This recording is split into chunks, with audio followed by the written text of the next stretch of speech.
Our Minecraft world is one that has existed for several years, but how do you stop a world from ending like this?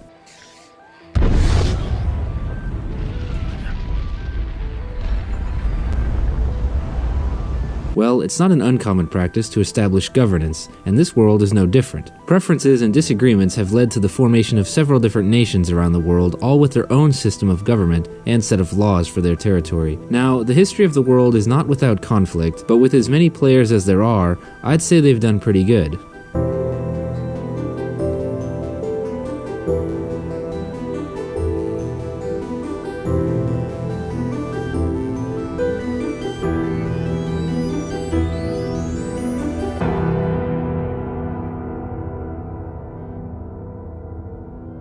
Now, the laws we'll be discussing today are mainly those of the big civilizations. Settlements like the Darkwood clan, the Beckians, and the Outlanders have no organized governance and technically no formal laws whatsoever, relying only on interpersonal verbal agreements. We'll begin with a short section on international law, the law of the land, if you will. International laws are the stuff that usually goes without saying. Thou shalt not kill, thou shalt not steal, thou shalt not grief or destroy the works of others, including the immediate surrounding area. Any territory outside a nation's borders is considered frontier territory, with a few notable exceptions. The eastern jungle, bounded by the Shogunate and the Emirate, Little Iceland, and the mangrove swamps between the Jawbone and the Spikes, are all protected areas, barred from ownership or development by any one country. However, there have been proposed plans to turn Little Iceland into a seaport. Any disputes arising within frontier lands are to be settled between the two parties. Land claiming. There are no hard guidelines on land claiming, but generally a nation's territory must be contiguous. No Alaska stuff. Any nation may be allowed to construct a wildland base, from which they are allowed to control and operate in the immediate local area. The biggest example of this being the East Desert Company and its many resource operations. There are, however, strict rules regarding exploration. The biggest, known as the 5,000 block rule, states that no player for any reason is to explore a distance greater than 5,000 blocks from the world's spawn. This rule is intended to preserve chunks from needless generation and ensure the world lasts as long as possible. While not quantified, it is also extremely unpopular for any one person to explore vast areas, thus not leaving much for the rest of the world. The only ones to ever seriously violate this law, the residents of Black Marine, are now widely disliked by many players, especially in the Emirate. As far as naturally generated structures, most can be privatized by their discoverer. This includes most ruins, dungeons, and mine shafts. Legislation regarding ownership of trial chambers is still being decided. This does not apply to strongholds, which are protected under the United Nations Treaty. That brings us to portal law. Like strongholds, end portals are restricted until such time when the nations can agree how to approach the end and decide when the time is right. Thus far, the end has been purposely blocked to avoid burnout. Nether portals, on the other hand, are a tricky subject. Nobody has ever agreed how Nether access should be managed. Different countries have different laws regarding portal access, but there is no internationally recognized mandate. Unfortunately, the Nether has been subject to pretty rampant anarchy, with territorial boundaries nearly impossible to enforce. The Nether is home to a network of tunnels known as the Labyrinth, dug over the years by dozens of different players. One who enters the Labyrinth best be sure they know where they're going. It is also suspected that the Labyrinth is being utilized for smuggling, but by whom is a mystery. Now we can move on to the individual nations. For this video, I asked every country's leader about their laws, and as always, some gave better answers than others, so yeah, some of these will be a lot more specific. You'll see. We'll start with the most populous nation, the one best known for its numerous strict laws, the Emirate. The Emirate is ruled by the Emir, whose word is pretty much the law. He or she holds absolute power, dictating development, policy, and military action.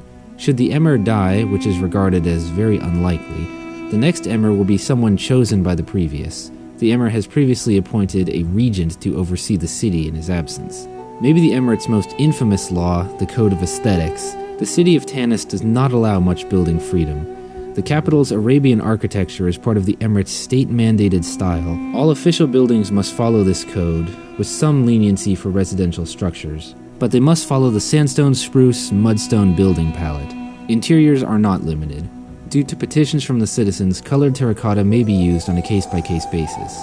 To construct a new building, a citizen must apply for a permit detailing the proposed location and present a design to be approved by the Emir.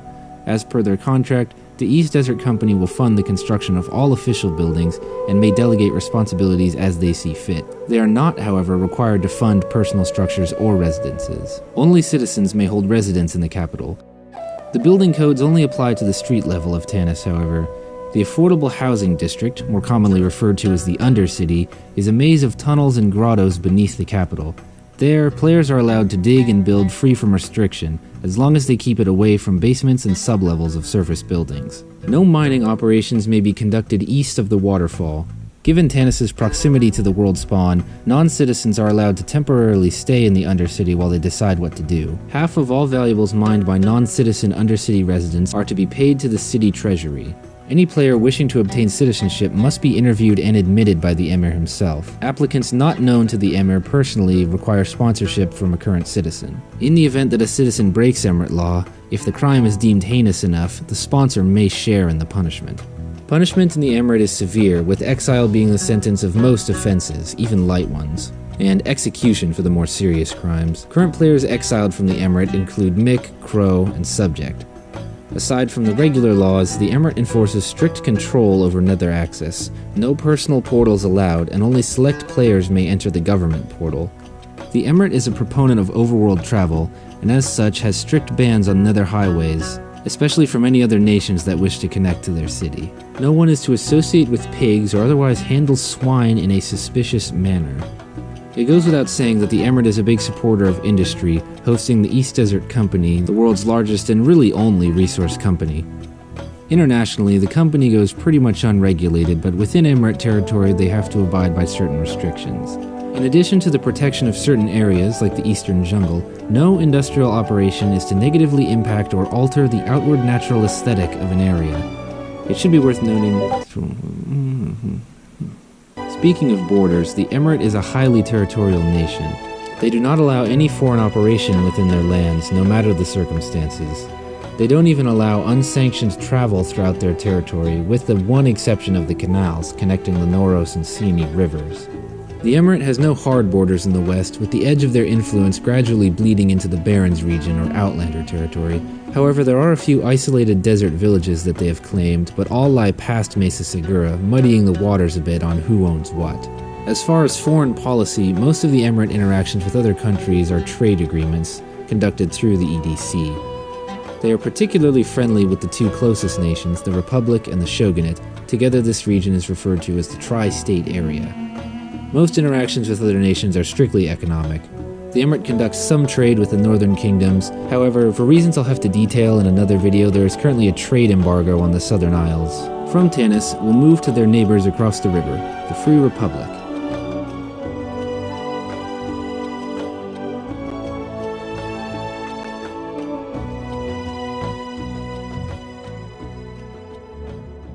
I received a very limited response from Branded, but here's what we can say about their laws.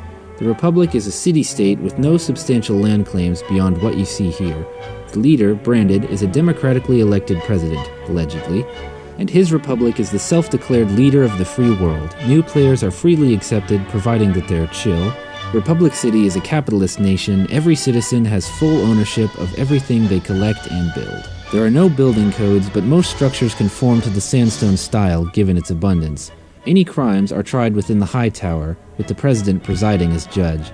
As far as foreign affairs, the Republic tends to stay back from the world stage, mostly keeping to themselves. A majority of their international interactions are with the Emirate. Not really that international, considering the capital is right across the river. But of course, this is an artifact of the Emirate and the Republic forming from the fracture of one original city.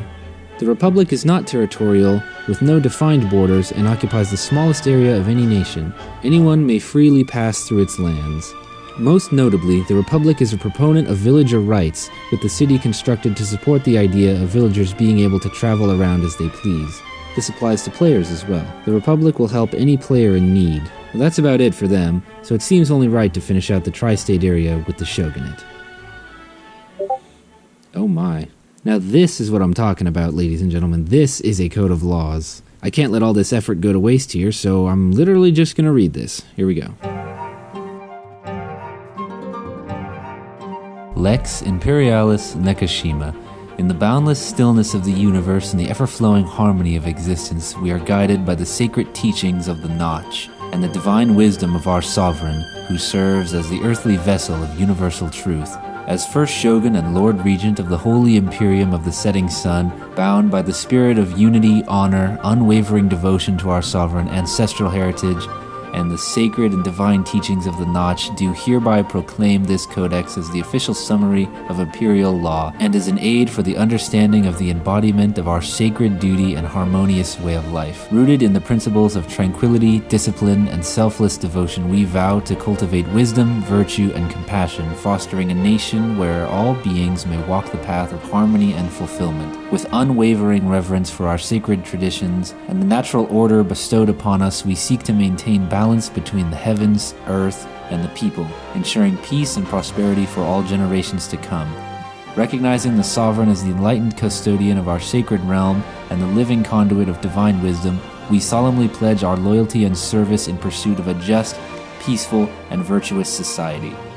We embrace the Four Noble Truths and the Eightfold Path as the guiding principles of our governance, dedicating ourselves to the eternal pursuit of wisdom and enlightenment for the betterment of all. May wisdom and harmony guide our empire forever. The Holy Imperium, often referred to as the Shogunate by Gaijin, is best described as theocratic, totalitarian, or a feudal autocracy with elements of a militarized bureaucracy. Our emperor is a direct descendant of the sun goddess Amaterasu, the most revered deity in the Shinto pantheon.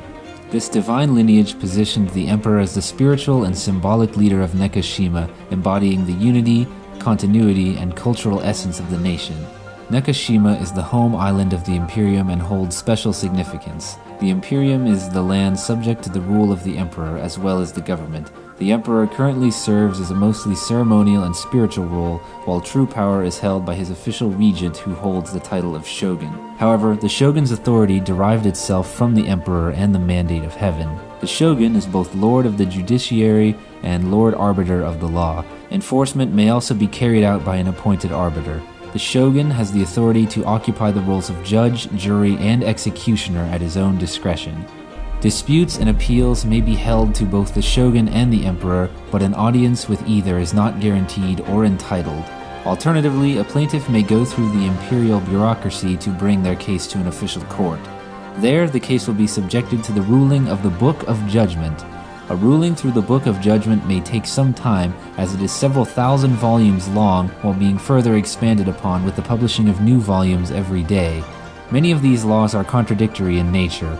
A ruling this way will not be speedy, and the plaintiff will likely succumb to old age before a ruling can be made. While the Shogun wields considerable power, he must always be mindful of his role and his societal and spiritual duties. Abuse of power or failure to act appropriately may cause a loss of the mandate of heaven. I will not elaborate. Summary of Law. The following is a summary of the laws of the Imperium for quick reference. A current copy of the full legal text may be found here. 42.3 petabyte download. By the time you finish reading this, the link will be outdated. Foreign Relations. Although officially called the Holy Imperium of the Setting Sun, internationally the Imperium is often referred to as the Shogunate or just Nekashima. The Imperium approves of the usage of these names to be used interchangeably with its official name. As of current, any operation within the boundaries of the Imperium must have the blessing of the Emperor. Generally speaking, a blessing is rare. The Imperium is openly hostile towards the worshippers of Herobrine. Towards all others, the Imperium aims for good relations with all nations. The Imperium is willing to do business and maintain relationships with nations, generally regardless of ideology or allegiances, even those that are contradictory to its own. The Imperium values charity and has given substantial foreign aid to poor nations and newer countries without expecting anything in return. This aligns with its spiritual belief in alleviating suffering. Despite its militarism, the Imperium maintains a non-aggression foreign policy and is reluctant to engage in hostilities. The Imperium prefers neutrality whenever possible. Notable shogunate relationships include the emirate capital of Tanis. Due to historical connections and a good working relationship, the emirate occupies the spot of most favored nation. The Black Keep. The Imperium holds friendly relations with the castle. The shogunate remains ambivalent toward its antics on the world stage. The founder Snaily was declared Kami of the Black Keep after his passing. Contrary to rumors started by the current shogun flooded, coal's cash is not an accepted currency within the Imperium. Borders. The island of Nekashima is the main island of the Imperium. The Imperium does not currently have well-defined borders, instead it operates with a frontier-style border. The Imperium claims the island of Nekashima as well as the areas immediately adjacent to it, the space between the Neko River and the Nature Reserve Lake, as well as the Tohoku Plateau and adjacent mountain. Permission of entry must be granted to all outside visitors to the island of Nekashima, with the exception of the current Emir of Tanis, Zippers. However, the waterways of the Imperium remain open to international travel. Any prospective immigrants must be personally approved by the Shogun or the Axolotl clan. Trespassers, squatters, or illegal immigrants may face expulsion, possible demonic possession, and a summary kick to the jaw. In severe cases, the condemned may be forced to watch Adam Sandler movies. Environmental protections. The Shogun enforces strict environmental protections within the realm of the Emperor, with special attention for naturally generated terrain. Approved projects that alter the landscape must be harmonious with its surroundings. In the underground beneath Nekashima, the lush cave is protected. Aside from that, there are no environmental considerations for the underground. Building codes. Buildings must be approved by the Emperor. They must be harmonious with the surroundings. Any builds on the main island must be well planned and of high quality. Off-island is much more relaxed. They should follow a Japanese theme, but this is a recommendation, not a hard rule. Traditional, modern, and experimental Japanese styles are approved. Citizenship. There is no formal citizenship within the Imperium. Special privileges and rights are granted to the members of Clan Axolotl. These rights and privileges come directly from heaven and are indivisible. As of now, all residents of the Imperium are clan members. Some rights include, but are not limited to, right to bear arms and armor, permanent residency, right to visit the Emperor, right to a trial with a jury of clan members, right to engage in religion, right to rights, right to free speech, protection from abuse, protection from cruel and unusual punishment, unless it's funny, right to private property and land, right to participate in civil affairs. The head of a clan holds the title of daimyo. The titles of shogun and daimyo are independent from each other and may be held by the same person or different people. If the shogun is from Clan Axolotl, then the daimyo of Clan Axolotl holds some authority over the shogun, creating a complex power dynamic that the Gaijin mind is incapable of understanding. The shogun is appointed by the emperor but must have the recommendation of Clan Axolotl. A loss of the mandate of heaven may result in a new shogun being recommended. Although the Imperium is not a democracy, clan politics are, and family bylaws are decided by a vote from all clan members. The daimyo acts as a speaker of the house and executive. Past members of Clan Axolotl who fucking died become Clan Axolotl ancestors. Ancestors are still entitled to a family vote. In this case, a ritual known as the Discord Call will be performed to commune with the ancestors. Referring to this beautiful and sacred rite as necromancy is punishable by drowning and a summary kick to the nuts. Clan Axolotl members have the right to a trial by family court if they disagree with shogun judgment. The ancestors may be involved with the case. Official seal of Clan Axolotl. This is stolen art. Alright, very good for the shogunate there. Now we'll briefly look at the northern kingdom of Brace. Brace has had the least amount of problems or issues, most likely because it is so vast. The shortest distance between two cities in the north is more than twice the distance from Tanis to Soto. Brace is a kingdom ruled by a king chosen through tournament. You can find out more about the specifics in our cultures video. For any crimes that may occur, the defendant is given a choice, a trial of 3 or trial by combat. In the trial of 3, the king will appoint 3 judges who will investigate, review evidence, and pass judgment. The trial by combat involves being sent to the Emirate fighting pits, a trial that no one has ever survived. But this is mostly theoretical. As I said, Brace has the lowest crime rate of any nation. For foreign policy, Brace does not allow harvest or mining of their lands without a permit, which can be purchased or traded for. The Northern Kingdom is currently making plans to establish embassies in other countries and host foreign embassies themselves. To become a citizen of Brace, one must apply for citizenship and prove their worth in combat. Any squatters in northern lands will find themselves at the mercy of the player who discovers them. Most of the kingdom's borders are not sharply defined, instead bleeding into the Novanian wildland. Brace does, however, maintain checkpoints at all major water passages in the kingdom. For environmental protections, there are no restrictions on megabuilds or terraforming, but they do require 3 trees be planted for every 1 cut down. This balances timber harvest and accounts for space taken up by the build. No building codes are strongly enforced, only that the structures must be built of sturdy materials. Interestingly, the North has the most defined Nether access code of any country. Due to the kingdom's size, Nether tunnels between cities are permitted, with each city having a public portal. Personal Nether portals are allowed, but must be registered with the government and pay a small one-time fee to link it to the tunnel system. The only people allowed to dig in the Nether are members of the NCF, or the Nether Construction Force. And even then, the only digging allowed is through official projects. Non-citizen or foreign mining in the Nether is strictly forbidden, though as we discussed in the beginning, this may prove impossible to enforce. And finally, I saved the most complicated for last. To recap, the Isle of Marine has been the most turmoil-ridden settlement in the world pretty much since its founding. Started by Crow as a small kingdom, the land claim of Marine became disputed when Snaily stacked a group of experienced players against him and forcibly took over the mountains. This is where it gets a little complicated. While Crow's side is the officially recognized government, it's clear that the usurpers are far more advanced and hold a lot more physical power. Crow's side, Orange Marine, follow what he calls the law of common sense. Any player dispute shall be adjudicated by the leader of Marine. Additionally, foreign operation is to be negotiated on a case-by-case basis. Continuous operation may require the construction of an embassy. In response to my questionnaire on portal access, he replied, "What is a Nether portal?" So, there you go. Black Marine has their own code of laws. Absolutely no addition or subtraction from someone else's build without permission. As far as we can tell, this applies only to the stuff that they've made.